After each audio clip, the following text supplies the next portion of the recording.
Hi guys! In this video, we will solve equations with variables on both sides that involve finding an angle measurement of a triangle. Okay, let's start. Number 12. The indicated angles have the same measure. What is the value of the x? What is the measurement of each angle?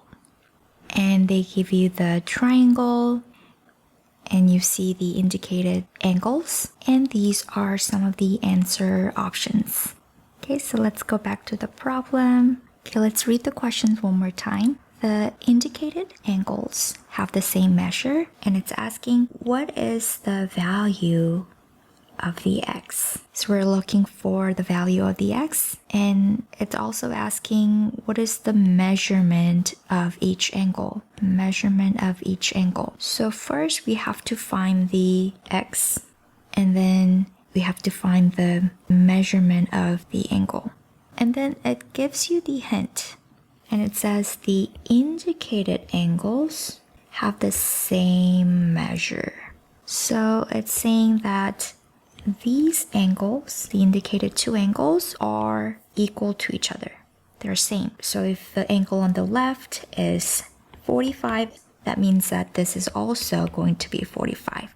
But we don't know this x, so we don't know what the angles are. But let's say the x is 1. If the value of x is 1, then we know that we can multiply these together and subtract that 25 and then add 1, then you can get the measurement of the angle. Okay, so let's solve the problem then. So it says the indicated angles have the same measure. So I'm gonna set these two indicated angles equal to each other. So 9x, and they're equal to each other. And we have to find the value of x first to find the angle measurement. And right now the equation is really long, and we can simplify that. And we see the x, we see the variable x, so we can actually combine them. So I'm gonna combine the like terms. I have 9x and 1x, and I have another x and 2x. And we know that x is 1x, so I'm gonna put 1 in front of x, and I'm gonna add the invisible positive sign to the values. And since these are on the same side of this equal sign, we can just add them together.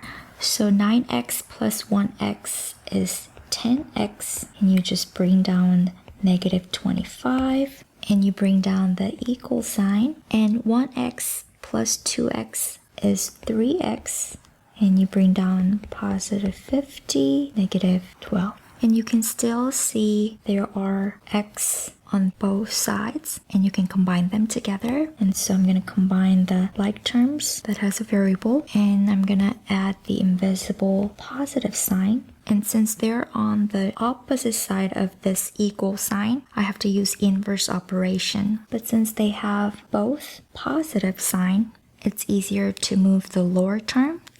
So I'm going to move 3x because 3x is smaller than 10x. And the inverse operation of addition is subtraction. So I'm going to subtract 3x. And if you do one side, you have to do to the other side to make the equation balanced. So if you do that, then 3x minus 3x, they cancel it out. And on the left side, you have different sign. So you take the bigger number sign, which is positive. So you take the positive sign, and since they're different sign, you subtract. So 10x minus 3x is 7x, and you bring down the rest of the terms and bring down the equal sign, bring down positive 50, negative 12. And you can see that we only have one variable and there's 3 constant terms. But if you look at the constant terms on the right, you can combine these two constant like terms. So I can combine the like terms, and since they're on the same side of this equal sign, we can just add. We have different sign, so we take the bigger number sign, which is positive, and you subtract. Different sign, you subtract. And you always subtract from the bigger number, so 50 minus 12 is 38, so it's going to be 38. And we're going to bring down the equal sign, and we're going to write down the rest of the terms. Now the equation got much simpler than what we start off, and we can still see the constant like terms, so we can combine these constant like terms. And on the right side, we have 38, and we only have one term. So if you move this to the other side, you will end up with 0. And in order to solve for the variable, we want to have some values on both sides. So I'm going to move negative 25, and I'm moving to the other side of this equal sign. I'm going to use inverse operation, and inverse operation of subtraction is addition. So I'm going to add 25 both sides because we want to make the equation balanced. And negative 25 and positive 25, if you add them, they cancel it out. So we left with 7x. Bring down the equal sign, and they're both positive, so you can just add. And 38 plus 25 is 63. And now we have